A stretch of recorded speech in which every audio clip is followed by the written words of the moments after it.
विद्यार्थी मित्र, मी जयगोपाल जांभूळकर, सेवानिवृत्त मुख्याध्यापक, Jambhulkar sir mathematics teaching classes या चॅनलमध्ये सर्वांनी स्वागत. चला आजच्या भागाकडे वळूया.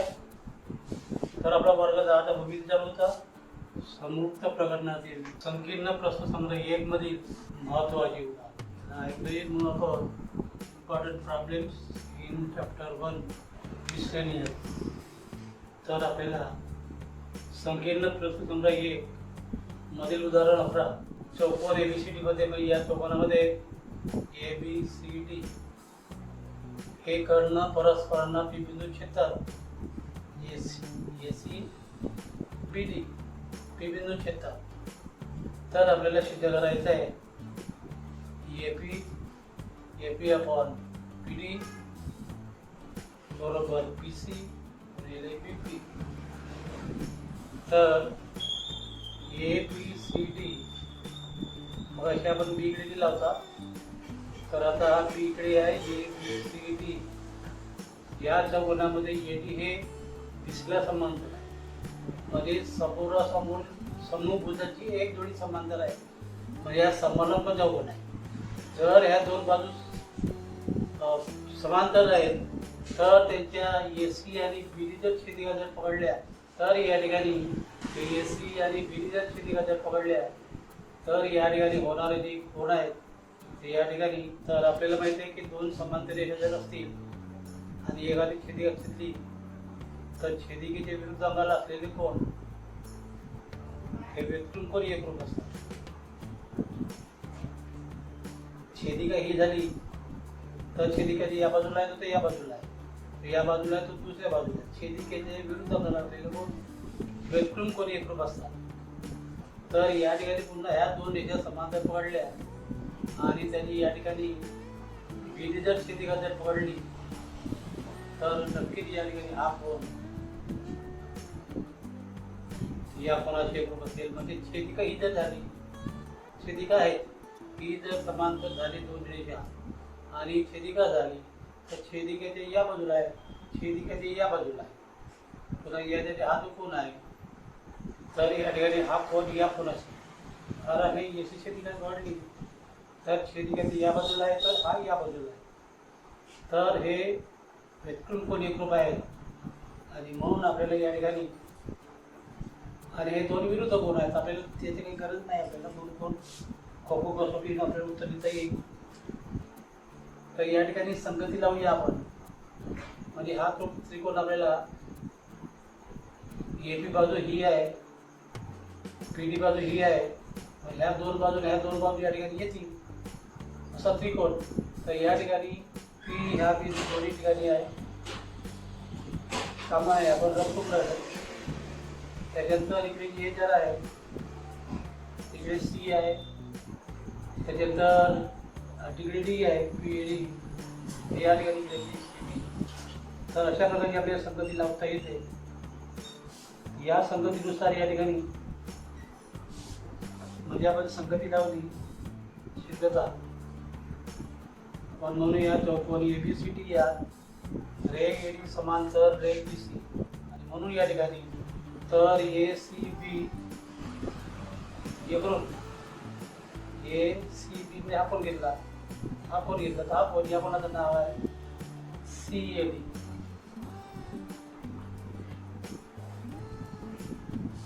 तसेच या ठिकाणी या कोणाचं नाव घ्यायचं झालं आपण ACB नाव घेतलं, ACB या कोणाचं नाव घेतलं तर आपल्याला या कोणाचं नाव घ्यायला लागेल ADB.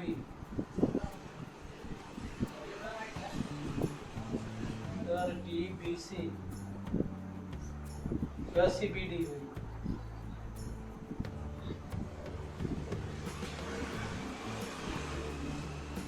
हे व्यक्तिकोन आहे आणि समांतर रेषा छेदिकेत छेदले तर व्यक्तिकोन एकरूप असतात. परंतु या ठिकाणी आपले नाव जर घेतले ACB एवढं मोठं नाव घेतलं तर आपल्याला फक्त या त्रिकोणाचं नाव पाहिजे. तर या ठिकाणी PCB ACB म्हणण्यापेक्षा PCB म्हणायचं आहे. म्हणजेच आपल्याला कोण PCB अप्रूव्ह. तर या ठिकाणी CAD PCB हा घेतला तर PAD. तर या ठिकाणी कोण PAD. आता ADB घ्यायचं आहे तर ADB. तर या ठिकाणी ADP किंवा PDA कोण ADP एकरूप होईल कोण ADP. आपल्याला या ठिकाणी बीचं नाव घ्यायचं आहे तर PBC. या ठिकाणी नावे एकच या कोण एकच म्हणून कोण हे एकच आहे. आपण या ठिकाणी C लिहिलं P आणि A लिहिलं तर C आणि A लिहिलं तर या ठिकाणी कोण आहे का. तर या ठिकाणी ACB म्हटलं होतं म्हणजे संपूर्ण कोण आलं होतं या ठिकाणी. आता या ठिकाणी P पासून सुरुवात केली. आपल्याला या ठिकाणी या त्रिकोणाचं नाव घ्यायचं आहे आणि या त्रिकोणाचं नाव घ्यायचं आहे आणि म्हणून या ठिकाणी आपण नाव घेतलं. म्हणजे परंतु नावे भिन्न. फक्त नावाला आपण बदल केला पूर्ण तेच आहे. इथे C आहे इथं C आहे इथं D आहे इथं D आहे इथं A आहे इथं A आहे इथं B आहे इथं B आहे. आता या ठिकाणी आता आपण त्या त्रिकोण पकडू. याला वाटल्यास आपण हे काही नाव दिलं तर यांचा या ठिकाणी वापर करायचा आहे. त्रिकोण आता त्रिकोण PAD. तर या ठिकाणी PAD PCB. तर या त्रिकोणात दोन कोण म्हणजे या ठिकाणी आपण हे लिहू शकतो डायरेक्ट. दोन कोण आपण म्हटले तर या ठिकाणी जर एक कोण आपण घेऊ शकतो. थोडक्यात लिहू आपण कोण A एकरूप कोण C आणि कोण B कोण कोण B. विधान ये कोण.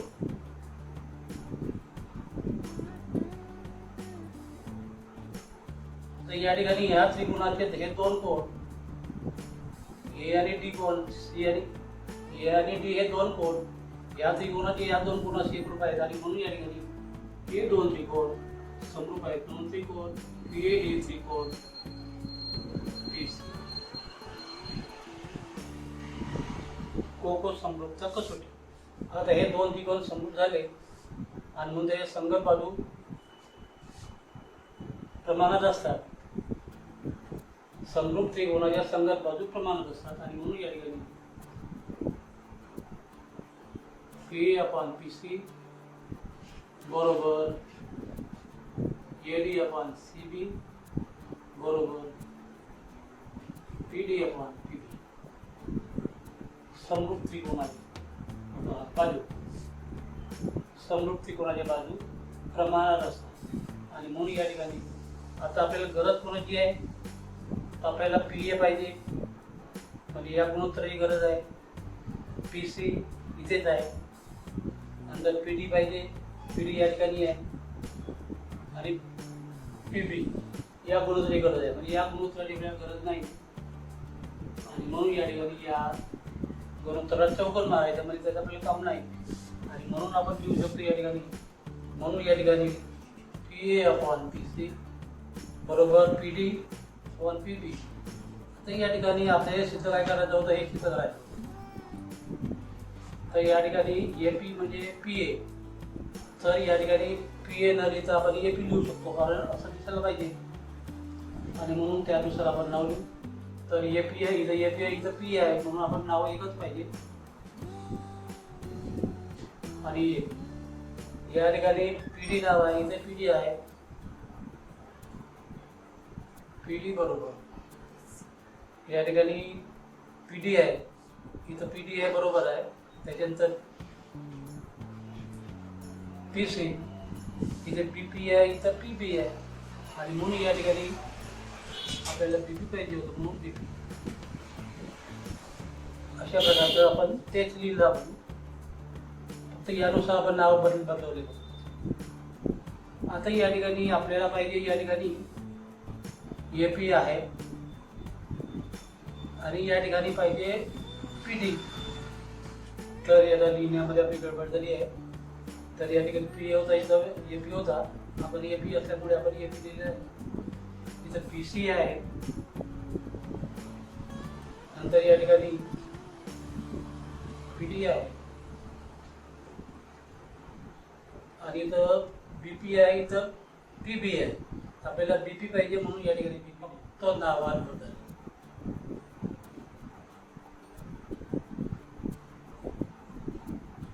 काय केलं आपण फक्त या ठिकाणी पीबी होतं, बीपी लिहिलं, पीए होतं, एपी लिहिलं, फक्त नाव आहे बदल.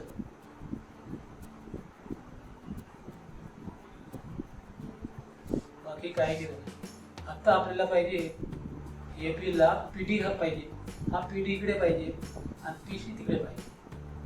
आणि आपल्याला गुणोत्तरामध्ये माहित आहे हे ए पण बी बरोबर सी पण जे दोन गुणोत्तर सारखे जर असतील तर तिरप्या रेषेतले जेव्हा अदलाबदल होतात, तिरप्या रेषेतील संख्या अदलाबदल होतात त्याला एकांतर क्रिया म्हणतात. एकांतर क्रिया म्हणजे या ठिकाणी ए अपन सी बरोबर हा बी कडे गेला, सी कडे आला, ए अपन सी बरोबर बी अपन डी, ही आपली एकांतर क्रिया.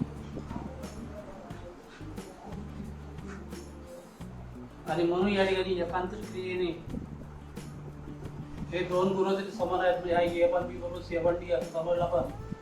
तर यांची अदलाबदल केली, तिरप्या रेषेच्यावर अदलाबदल केली तर एकांतर क्रियेने तर या ठिकाणी पीडी कडे येईल, एपी अपॉन पीडी बरोबर पीसी कडे जाईल, हे सिद्ध होते. तर अशा प्रकारचे उदाहरण 11 इथं समजून सांगितलेलं आहे.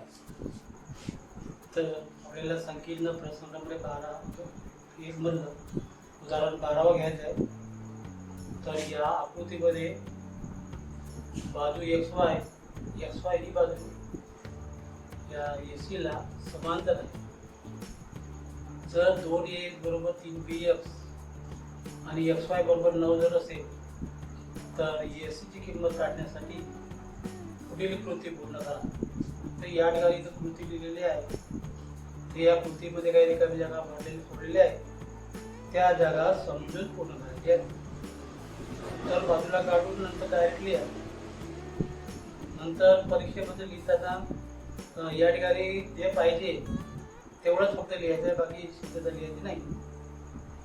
रफ तुम्ही काही करू शकता, रफ तुम्ही सोड पाहू शकता, जाई इथं काय लागते तेवढं लिहू शकता. तर या ठिकाणी कृती सुरू झाली. 2A बरोबर 3BX, तर आपल्याला AX आपण BX पाहिजे, म्हणजे AX BX ने जर दोन्ही बाजूला दाखवलो आपण, इकडे BX न बघा, इकडे BX न बघा, तर AX आपण BX होईल. तर इकडे 2 न भागा लागेल, इकडे 3/2. तर या ठिकाणी AX आपण BX बरोबर 3/2, म्हणजे या ठिकाणी आपल्याला 3 लिहायला लागेल, इथं 2 लिहायला. त्याच्यानंतर या AX या गुणोत्तरामध्ये AX आणि BX या दोघांची बेरीज खेळ करून छेद जशाचा ठेवला असेल तर याला योग क्रिया म्हणतात. योग क्रियामध्ये या ठिकाणी अंश अधिक छेद अपन छेद, तर याची बेरीज केली आहे AX आणि BX. इथं तर करून दाखवलंच आहे, म्हणजे योग क्रिया इथं लिहिलंही आहे. योग क्रिया करून तर या ठिकाणी जसं डावीकडे योग क्रिया झाली तर इकडे उजवीकडे आपल्याला योग क्रिया करावं लागेल. अंश अधिक छेद म्हणजे 3 अधिक 2, 3 अधिक 2 अपन छेद. जर येतं पुढे 3 अधिक 2 5, नंतर AX आणि BX, AX आणि BX एवढे अंतर आहे की AX आणि BX या दोघांचं अंतर जर बेरीज केली तर या ठिकाणी AB भेटते आणि BX. तर या ठिकाणी 3 इथं जर बेरीज या दोघांची बेरीज केली तर 8 वाली बेरीज करू लागेल. 3 अधिक 2 5 अपन 2 यात. त्याच्यानंतर पुढे म्हणतोय की हे 2 त्रिकोण, हा लहान वाला हा मोठा वाला त्रिकोण, या ठिकाणी हे 2 त्रिकोण समरूप आहेत. समरूप स्थिती कोणत्या कसोटीनुसार आपल्याला विचारावं लागेल. रफ आपण करत आहोत तर ही समांतर रेषा आहे. तर आणि ही छेदिका पकडली, या छेदिकेच्या वर असलेला कोन, तर या छेदिकेच्या वर असलेला कोन त्याला संगत कोन म्हणतात. या ठिकाणी हा कोन पकडला तर हा या रेषेच्या वर आहे, या रेषेच्या वर, म्हणजे या ठिकाणी एका त्रिकोणाचे या लहान वाल्या त्रिकोणाचे हे 2 कोन या मोठ्यावाल्या त्रिकोणाचे हे ए आणि सी यांचे जे ग्रुप आहेत आणि एका त्रिकोणात दोन कोण एक ग्रुप आहेत आणि म्हणून त्या कसोटीचं नाव आहे कोको समृद्धचा कसोटी. आणि म्हणून हे दोन त्रिकोण समृद्ध झाले आणि म्हणून समृद्ध त्रिकोणाच्या संगत बाजू प्रमाणात असतात आणि म्हणून त्यांनी दिलेलंच आहे आपल्याला, म्हणून आपली याची गरज नाही, आपण जे आहे तेच लिहू. बी ए अपॉन बी एक्स बरोबर ए सी अपॉन एक्स वाय. आता पुढे काय, तर ए बी तर आपल्याला ए बी बरोबर आपल्याला माहित आहे 5. ए बी बरोबर 5 आलेला आहे, बी एक्स बरोबर 2 आहे.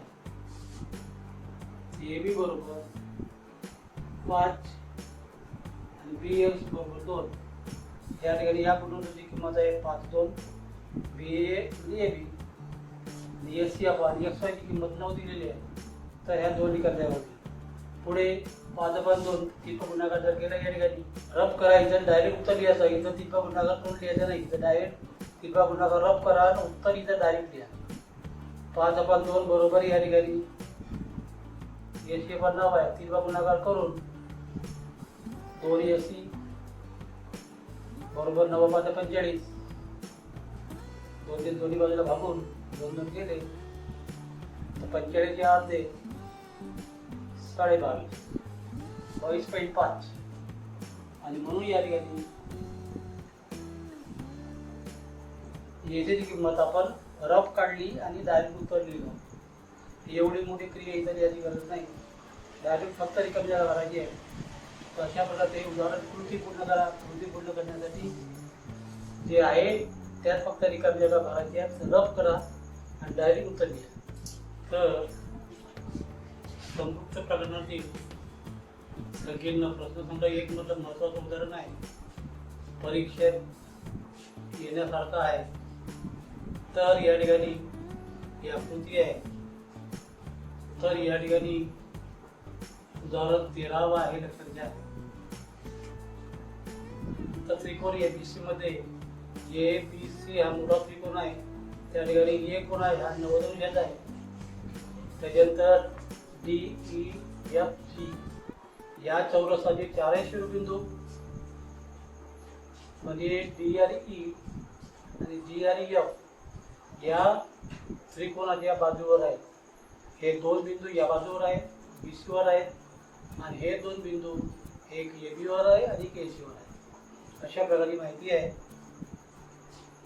तर सिद्ध करायचे डी चा वर्ग बरोबर बी डी गुणिले सी. तर या ठिकाणी सिद्ध कसं करायचं, तर या ठिकाणी हा लहान त्रिकोण दिसतो, हा काटकोन त्रिकोण आहे.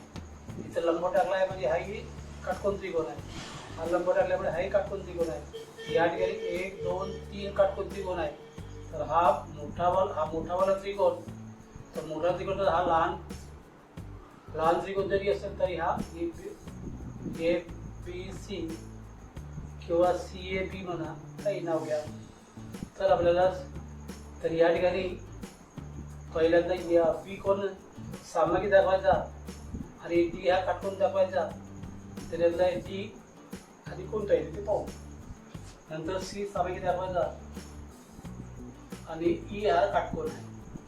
तर एक सामायिक आणि एक काटकोन असा वापर करून इथले दोन कोण या म्हणजे हा त्रिकोण या त्रिकोणाशी आणि हा त्रिकोण या त्रिकोणाशी समरूप दाखवायचा आहे. तर या ठिकाणी हा मोठ्यावाला त्रिकोणाचा हा जो ए कोण आहे म्हणजेच या ठिकाणी हा लहान त्रिकोणाचा आहे. तर या लहान त्रिकोणाचं नाव घेण्यापेक्षा आपण डायरेक्ट मोठ्या त्रिकोणाचं नाव घेऊ, ए बी सी म्हणा किंवा बी एस सी अगोदर रफ करू. तर या ठिकाणी ए आपल्याला माहित आहे, ए काटकोन आहे, इथला डी काटकोन आहे. हा या 2 त्रिकोणाचा आपण विचार करत आहोत. नंतर हे झाल्यानंतर इथं डी काटकोन आहे. नंतर बी ला हा सामायिक आहे. आता या त्रिकोणाचा डी राहिला तर या त्रिकोणात या ठिकाणी आपण ए बी सी म्हणणार आहोत. हा उरलेला त्रिकोण हा मोठावाला त्रिकोण म्हणणार आहोत ए बी सी. आणि म्हणून या ठिकाणी ए आणि डी हा काटकोन आणि बी हा सामायिक कोण आणि म्हणून एका त्रिकोणाचे 2 कोण, या त्रिकोणाचे 2 कोण म्हणजे कोको कसोटीनुसार हे दोन त्रिकोण समरूप होतील. विधान नंबर 1. नंतर पुन्हा आता एका मोठ्या त्रिकोणाचं नाव पक्क केलं आहे आपण, ABC पक्का केला आहे. तर या ठिकाणी सी सामायिक असल्यामुळे सी या ठिकाणी शेवटी आहे आणि एक काटकोन आणि एक सामायिक असला पाहिजे आहे. तर या ठिकाणी हा मोठ्या त्रिकोणामध्ये ये काटकोन आहे. तिकडे काटकोन असलेला पहिला आहे. तर या ठिकाणी पहिल्या ठिकाणी घ्यायला लागेल. या ठिकाणी ई काटकोन म्हणजे ई झाला.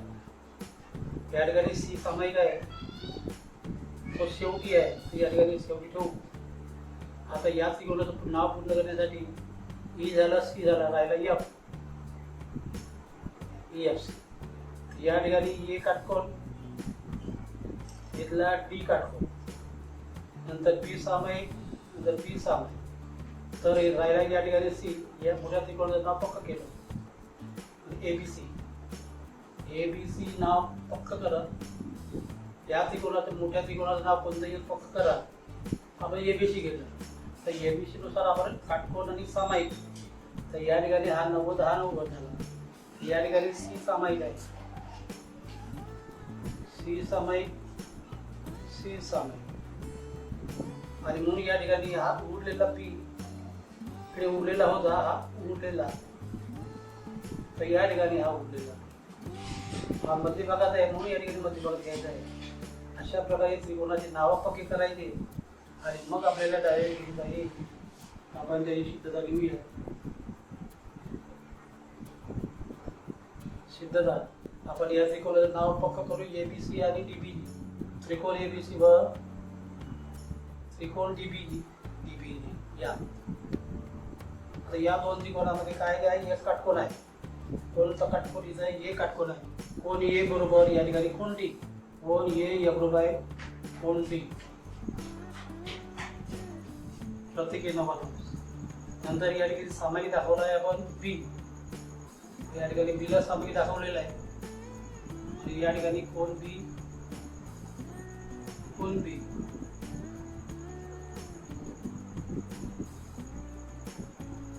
सामायिक कोण. आणि म्हणून एका त्रिकोण दोन कोण. या त्रिकोणाच्या दोन कोणाशी एकरूप आहेत आणि म्हणून कोको कसोटीनुसार.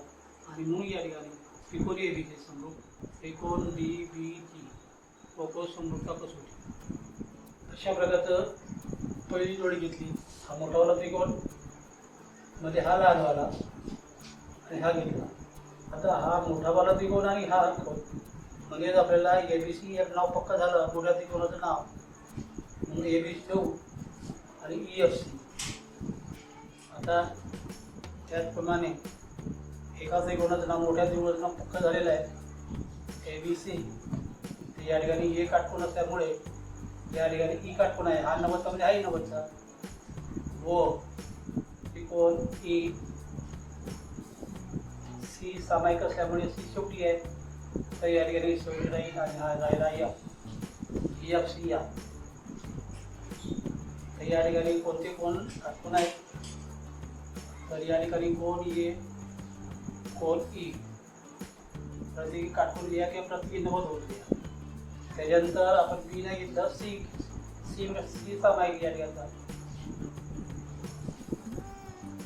कोण सी, एकरूप कोण सी. याला विधान नंबर 1 म्हणायला पाहिजे होतं, कारण एक जोडी आपण समरूप दाखवली आणि म्हणून एका त्रिकोणाची पुन्हा दोन कोण, दुसऱ्या त्रिकोणाची दोन कोणाची एकरूप झालेले आहेत आणि म्हणून कोको समरूप कसोटी दुसरा. या ठिकाणी हे दोन त्रिकोण, त्रिकोण ABC समरूप त्रिकोण EFC.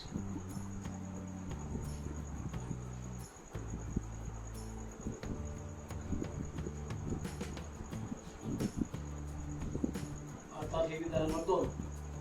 आता विधान 1 आणि 2 मध्ये या ठिकाणी डावी बाजू ABC आहे, डावी बाजू या ठिकाणी EBC आहे.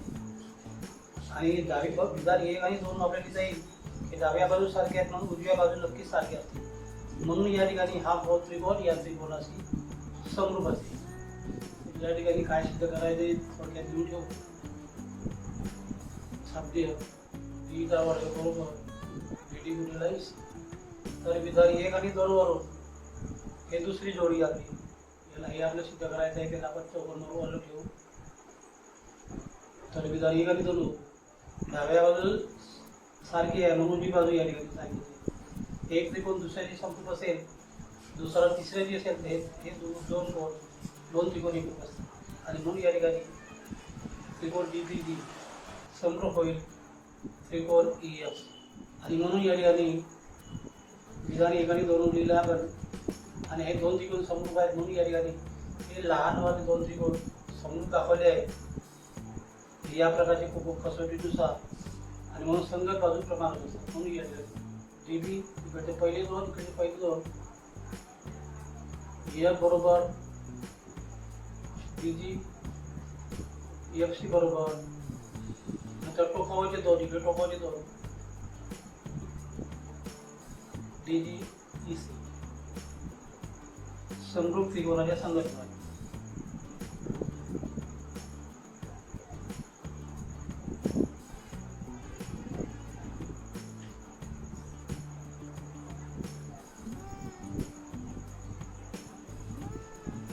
आपल्याला गरज आहे या ठिकाणी DE पाहिजे तर DE कोणी आले नाही. जर परंतु BD पाहिजे, पहिले हा DB आहे म्हणजे BD आहे म्हणजे काय गरज नाही गरज. नंतर EC पाहिजे, EC या ठिकाणी आम्हाला याची गरज आहे म्हणजे या गुणोत्तराची आपल्याला गरज नाही म्हणून त्याला चौकोन मारायचं. आता या ठिकाणी DB लिहू, परंतु या ठिकाणी आपल्याला DE पाहिजे. तर डी बाजू हे हा ज्या चौरस आहे त्या या चौकोनाच्या चारही बाजू सारखे आहेत आणि म्हणून या ठिकाणी DB बाजू बदलता येईल. DEनच बदला. या ठिकाणी EF बाजू DEनच बदला किंवा या ठिकाणी EC जर असेल तर DEनच बदला. कारण या ठिकाणी त्या बाजू चारही बाजू या चौकोनाच्या चारही सारखे आहेत. तर या ठिकाणी DB आहे, DB त्याला तसंच ठेवू कारण DB पाहिजे आपल्याला, BD पाहिजे. DB इथं BD म्हटलेलं आहे म्हणून आपण BD घेऊ. आता या ठिकाणी EF कुठं दिसत नाहीये म्हणजे EF ला आपल्याला बदलवायचं आहे. तर या ठिकाणी EF आपल्याला DE पाहिजे. तर दोन्ही ठिकाणी DE आले पाहिजे तेव्हा तिरपा गुणाकार केल्यावर आपल्याला D जवळ मिळेल आणि म्हणून EF हा DEनच बदलायचा. तर या ठिकाणी लिहायला लागेल. तर या ठिकाणी EF परंतु EF बरोबर DE आणि DG बरोबर ही बाजू सुद्धा D होईल. या ठिकाणी चौरसाच्या बाजू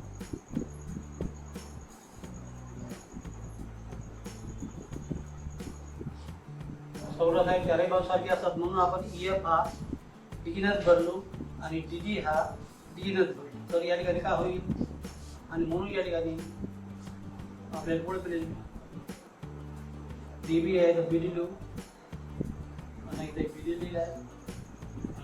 EF आहे तर या ठिकाणी DE घेऊ बरोबर DG म्हणजे DE आणि EC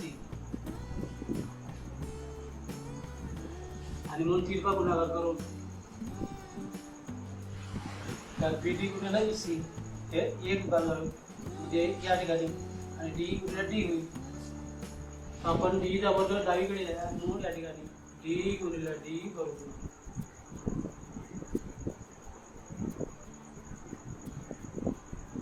BD गुणिले. आता DE गुणिले D म्हणजे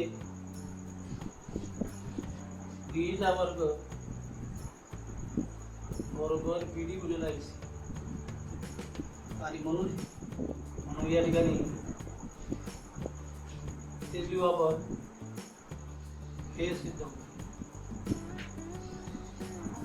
अशा प्रकारे आपल्याला या ठिकाणी या संकीर्ण प्रश्नसंग्रह 1 मधील म्हणजे समरूपता प्रकरणातील संकीर्ण प्रश्नसंग्रह 1 मधील उदाहरण समजून सांगितलेले आहेत. या संबंधित 3 व्हिडिओ तयार केले आहेत. 3 भागात उदाहरणं आहेत. संकीर्ण प्रसंग 1चे आपण नियमित पाहाल तर या ठिकाणी समृद्ध प्रकरणावरची उदाहरणं सोडवता येतील. तर हे उदाहरण आपल्याला समजले असतील तर हा व्हिडिओ आपल्याला लाईक करावा, चॅनलला सबस्क्राईब केलेलं असेल सबस्क्राईब करावा आणि अशा प्रकारे पहिल्यांदा हा चॅप्टर इथं संपलेला आहे. नवीन चॅप्टर पुढील व्हिडिओमध्ये आपल्याला पाहता येईल. So stay connected. थँक्यू.